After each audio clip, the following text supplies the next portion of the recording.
Gopalan sir, ഈ ഞാനങ്ങനെ വലിയ രീതിയിൽ നിമിത്തങ്ങൾ, കോയിൻസിഡൻസസ് എന്നൊക്കെ പറയുന്ന കാര്യത്തിൽ വലിയ രീതിയിൽ അങ്ങനെ വിശ്വാസം വെച്ച് പുലർത്താത്ത ഒരാളാണ്. പക്ഷെ ലൈഫിൽ എന്തെങ്കിലും നിമിത്തവും കോയിൻസിഡൻസും ഇവൻച്വാലിറ്റി ആണ് എന്ന് തിരിച്ചറിഞ്ഞ ഒരു നിമിഷം ഉണ്ടായിരുന്നെങ്കിൽ അത് 10-12 ദിവസങ്ങൾക്ക് മുമ്പ് ഒരു ദിവസം പാതിരാത്രിയാണ്. ശ്രീ ആന്റണി പെരുമ്പാവൂറും ഞാനും ആദ്യം ഈ സിനിമയുടെ ഒരു സഹനിർമ്മാതാവായിട്ട് സമീപിക്കുന്ന ആൾ ശ്രീ ഗോപാലൻ സാറാണ്. 2-3 വർഷങ്ങൾക്ക് മുമ്പ്. അന്ന് പല കാരണങ്ങൾ കൊണ്ട്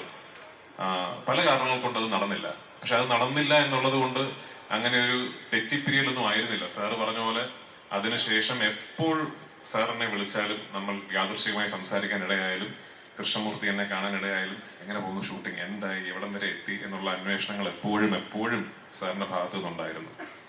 ഞാൻ നേരത്തെ പറഞ്ഞ പോലെ ഒരു പക്ഷെ നിമിത്തമായിരിക്കും കറങ്ങിത്തിരിഞ്ഞ് എത്രയോ വർഷങ്ങൾക്ക്, മാസങ്ങൾക്ക് ശേഷം ഇത് ഒരു ഗോകുലം ആശീർവാദ് സിനിമയായി തന്നെ സിനിമാ പ്രേമികൾക്ക് മുന്നിൽ എത്തണം എന്നുള്ളത് ഒരു നിമിത്തമായിരിക്കും. അപ്പൊ അതിന് ഒരു പ്രതിസന്ധി ഘട്ടത്തിൽ ഒരു ഫോൺ കോളിന്റെ അടിസ്ഥാനത്തിൽ സാർ ഇത്രയും വലിയൊരു തീരുമാനമെടുത്ത് ഈ സിനിമയിലും എന്നിലും ഈ ടീമിലും കാണിച്ച വിശ്വാസത്തിന് ഒരുപാട് നന്ദി. Thank you so much. ഞങ്ങളെല്ലാവരും കളക്റ്റീവായിട്ട് വലിയ രീതിയിൽ സ്വപ്നം കണ്ട ഒരു സിനിമയാണത്. ഇത് ഒരു ഇൻഡസ്ട്രിയുടെ പ്രതിനിധി, മഞ്ജു പറഞ്ഞ പോലെ ഒരു ഇൻഡസ്ട്രിയുടെ പ്രതിനിധി എന്ന നിലയ്ക്ക് എനിക്ക് തോന്നുന്നു ഒരു ഇൻഡസ്ട്രി ഒട്ടാകെ തന്നെ ഒരുപാട് സ്വപ്നങ്ങൾ ഒളിപ്പിച്ചു വെച്ചിരിക്കുന്ന ഒരു പ്രോജക്റ്റാണത്. നാളെ 27-ാം തീയതി ആ പ്രതീക്ഷകൾക്കൊത്ത് ഞങ്ങൾക്ക് ഉയരാൻ സാധിച്ച ഒരുപാട് പുതിയ വാതിലുകൾ, ഒരുപാട് പുതിയ വഴികൾ മലയാള സിനിമയ്ക്ക് മുമ്പ് തുറക്കപ്പെടാൻ സാധ്യതയുള്ള ഒരു സംഭവമായേക്കാം ഈ സിനിമയുടെ ഒരു വിജയം എന്ന് പറയുന്നത്. അപ്പൊ എനിക്ക് ഒരു പ്രാർത്ഥനയുള്ളൂ, അങ്ങനെ ഒരു വിജയം ഈ സിനിമയ്ക്ക് കിട്ടട്ടെ എന്നും ഈ സിനിമയുടെ വിജയത്തിൽ നിന്ന് ഇനി ഒരുപാട് സ്വപ്നം കാണാനും ഒരുപാട് വലിയ രീതിയിൽ സിനിമയെക്കുറിച്ച് ചിന്തിക്കാനും എന്നേക്കാൾ കഴിവുള്ള, എന്നേക്കാൾ അതിന് അർഹതയുള്ള എത്രയോ സംവിധായകർക്കും തിരക്കഥാകൃത്തുകൾക്കും കഴിയട്ടെ. അവർക്ക് അതിനുള്ള ധൈര്യം വരട്ടെ. അവർക്കും ഉണ്ടാകട്ടെ ഒരു ആന്റണി പെരുമ്പാവൂർ, ഒരു ഗോപാലൻ, ഒരു മോഹൻലാൽ എന്ന് ഞാൻ ആശംസിക്കുന്നു. എന്നോടൊപ്പം വർക്ക് ചെയ്ത എൻ്റെ കാസ്റ്റ്, എൻ്റെ ടീം ഓഫ് ആക്ടേഴ്സ്, ഒരു സംവിധായകൻ എന്ന നിലയിൽ എൻ്റെ ഏറ്റവും വലിയ പ്രിവിലേജായി ഞാൻ കാണുന്നത് ലാലേട്ടനോടൊപ്പം തന്നെ ലെജൻഡറി എന്ന് ഞാൻ വിശേഷിപ്പിക്കുന്ന ഒരു കാസ്റ്റ്, ഒരു ഗ്രൂപ്പ് ഓഫ് ആക്ടേഴ്സിനെ എനിക്ക് സംവിധാനം ചെയ്യാൻ സാധിച്ചു എന്നുള്ളതിലാണ്. എൻ്റെ സിനിമകളിൽ ഞാൻ ഏറ്റവും കൂടുതൽ അഭിമാനിക്കുന്നത് വലിയ ഷോട്ടുകൾക്കോ വലിയ എക്സ്പ്ലോഷൻസിനോ ഹെലികോപ്റ്റർ പറക്കുന്നതിനോ ഒന്നുമല്ല.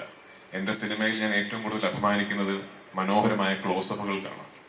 ആ ക്ലോസപ്പുകളിൽ എൻ്റെ കഥാപാത്രങ്ങളെ എനിക്ക് തിരിച്ച് ഞാൻ സ്വപ്നം കണ്ടതിനേക്കാൾ നന്നായി തിരിച്ചു തന്ന എൻ്റെ നടീനടന്മാരോട് ഒരുപാട് നന്ദി എനിക്കുണ്ട്.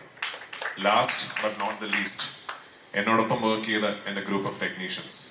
ഞാൻ ഈ സിനിമയുടെ ടീസർ ലോഞ്ചിൽ പറഞ്ഞാണ്, എന്നോടൊപ്പം വർക്ക് ചെയ്യുന്നത് ഒരു വേൾഡ് ക്ലാസ് ടീമാണ്.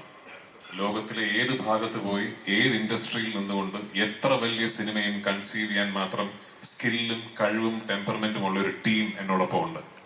എൻ്റെ ക്യാമറമാനിൽ തുടങ്ങി associate director, assistant directors, creative director, art director, makeup man, costume designer, production controllers, എൻ്റെ പ്രൊഡക്ഷൻ ബോയ്സ്, യൂണിറ്റ് ബോയ്സ്, എൻ്റെ സെറ്റിൽ വർക്ക് ചെയ്യുന്ന ഡ്രൈവേഴ്സ് വരെ ഈ സിനിമയുടെ മുകളിൽ എനിക്ക് എന്ത് ഓണർഷിപ്പ് ഉണ്ടോ അതേ ഓണർഷിപ്പ് അവർക്കും ഉണ്ട് എന്ന് വിശ്വസിക്കുന്നതാണ്.